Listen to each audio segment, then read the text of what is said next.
سەبارەت بەو کێشە و گرفتانەی کە وەزعی کۆرۆنا و باری ئابووری هەرێمی کوردستان و تەجدیدکردنی کۆمەڵێک پێشەنگان لە عێراقدا بۆی ئەم ظروفەوە ئێمە توانیمان ئەم پێشەنگایە بکەینەوە. الحەمدوللا بە سەرکەوتووی ئەنجام درا کە زیاتر لە 160 کۆمپانیا بەشداریان تیا کرد لە 13 وڵاتی جیاوازدا وە کۆمەڵێ و ئیمڕۆ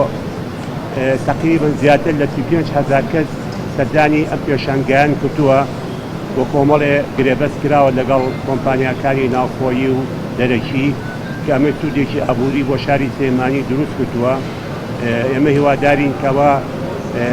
حکوومەتی هەرێمی کوردستان زیاتر ئیتیمام بەم پێشەنگانە بدا بۆی بتوانین شاری سلێمانی لە ڕووی ئابووریەوە گەشەیەکی ئابووری باش بکات و